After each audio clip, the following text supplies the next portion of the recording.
Some action stars burn bright immediately. Some take longer to shine. From The Raid to Fast and Furious to The Night Comes For Us to Mortal Kombat, Joe Taslim has been part of the best action movies over the past decade. But not many people actually know who he is. So, who is he? And why is a man who has done so many big movie franchises still so unknown? Born in 1981 in Palembang, Indonesia, Taslim's story didn't begin in movies, but on the judo mat. He competed in judo nationally for over a decade, even becoming part of the Indonesian national judo team. He won several medals, including the Southeast Asian Games, never really thinking about acting until an injury made him think about quitting judo. In fact, much like Michelle Yeoh and Jason Statham, he actually started off his working life as a model and by chance ended up on an Indonesian TV show called Karma. In around about 2010, director Gareth Evans was looking for martial art performers for his next film, a film that would heavily feature the discipline of Silat. Now, Taslim wasn't in the Silat community, but his reputation in the martial arts circuits was known. After seeing Gareth Evans' debut, Marantau, he contacted him directly on Facebook, never thinking he'd get a reply. But 5 minutes later, Evans replied. And after seeing his audition, he cast him almost immediately, and he would play Sergeant Jaka in The Raid Redemption. But honestly, no one knew how big The Raid was gonna be. So whilst this was a massive upgrade for Taslim, from modeling to the TV gig, it wasn't Hollywood. Filming The Raid was no luxury ride. It was a trial by combat, 12-hour days, bruises for breakfast, and choreography that demanded total precision. Trained like 3 months because it involved like with the gun. We went to this special force camp for like almost more than a week just to get used to how it feels to be a SWAT team. The fight itself, we shot that fight almost 6-7 days, and the fight only like 2 minutes and a half. Yeah. Now, judo is more of a wrestling discipline, so his skills were almost useless when it came to The Raid. Thankfully, in his teens, he also learned some wushu, which helped him considerably with the striking. But all of this hard work was worth it. The Raid was a smash hit. It even ended up at the Toronto Film Festival, which is a rare thing for a martial arts movie. His ability to act and perform martial arts on screen was a huge plus, and the reason he really stood out, meaning that after a while, somebody came calling. Les Grossman. Mr. Hollywood. More specifically, Mr. Fast and Furious 6 Hollywood, if that makes sense. No, it certainly does not. In 2013, he played Jar, one of Luke Evans' crew, a small role, but he fought with both Han and Roman in a London subway. This was quite the job, and out of all the cast members from The Raid, he made the biggest jump. Whilst lead actor Uwais went on to a small role in the Keanu Reeves debut-directed flop Man of Tai Chi, Taslim was already doing a billion-dollar franchise in the Fast and Furious series. Even the release of his low-budget Indonesian horror movie, Dead Mine, a year before, couldn't stop his immediate rise to the top. Because after Fast and Furious, another big franchise came calling.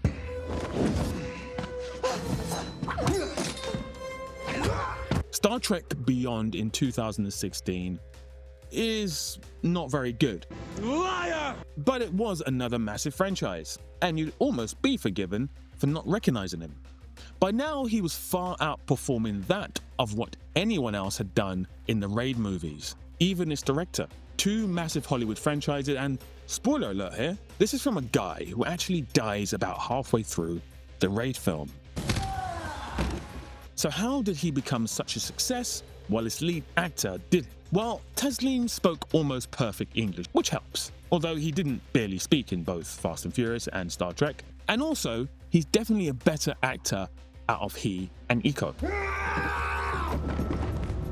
Additionally, his good looks certainly helped. However, his next move was back to Indonesian movies with the amazing The Night Comes For Us in 2018.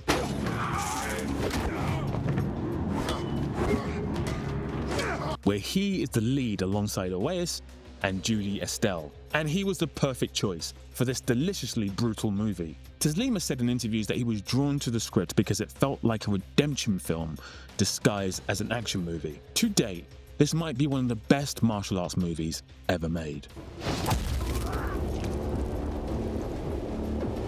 And his famous fight with his best friend Yeoh nearly wasn't even a thing.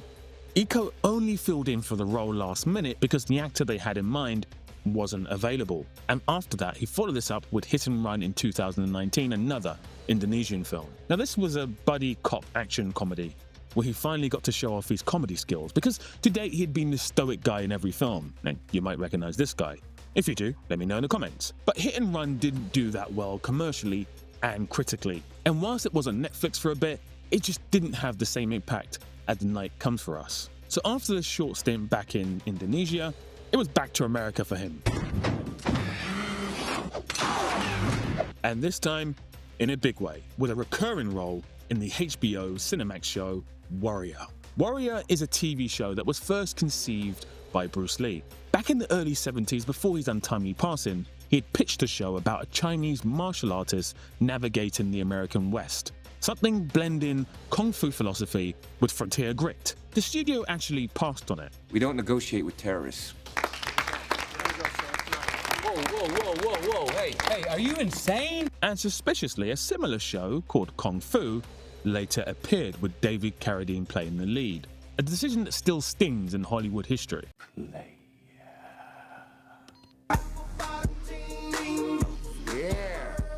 Decades later, Bruce Lee's daughter Shannon Lee teamed up with Justin Lin, who is a major force in the Fast and Furious franchise, and Jonathan Tropper, who created the show Banshee, to finally bring her father's idea to life. Taslim plays an enforcer on the show, with the same stoic energy he's had in most of his performances, even getting to do a scene alongside another undervalued action star. Wu Jin and the other elders are dead. I barely survived! Now, whereas one fight scene took 8 days to film in the raid, TV doesn't allow for this, meaning that fight scenes on Warrior be shot in just 4 hours. During the show, he also appeared in the South Korean film The Swordsman.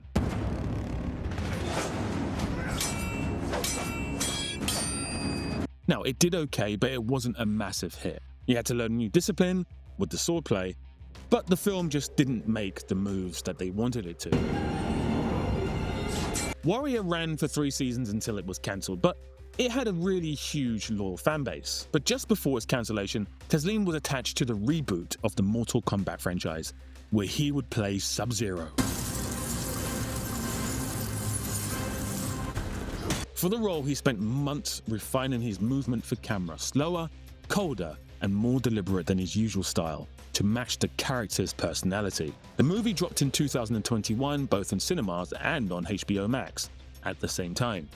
Warner Brothers did that for the whole of their 2021 slate, the day and date release model, because theaters were still under COVID restrictions. On a budget of $55 million, it made $85 million worldwide, which doesn't seem like it's very huge on paper, but that was really strong for 2021's half-closed box office. But the movie was a true winner in terms of being one of HBO Max's most watched films that year, trending for weeks and driving loads of new signups. Which takes us to present day, because the movie did well enough to earn itself a sequel, of which Taslim will be starring.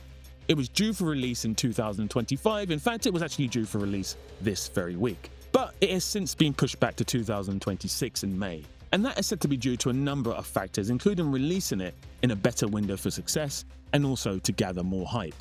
And the movie will also feature everyone's favourite, fake Cockney. You two twats leg it right now,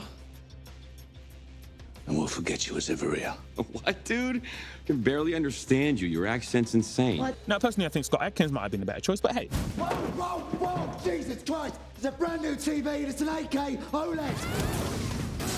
So the question initially was, why don't many people know about Joe Taslim?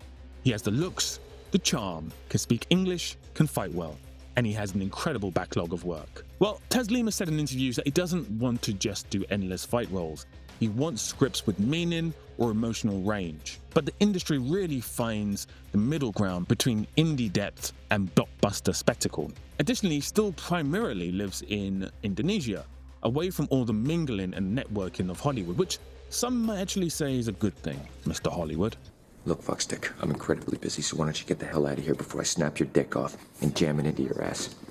And it has to be said, it's refreshing to see an action star not just chasing fame and fortune and carefully selecting their career choices, preferring instead to be a family man with his wife in Indonesia than chasing materialistic worth. Over the years, there's been many action stars who have become cult heroes and are never destined or want to be big headliners. It seems like Joe Taslim is just one of those such stars, and you gotta love him for it. Yeah, this is only my opinion, but I really hope that you can play Johnny Cage in it. I really hope that. Johnny Cage. Yeah.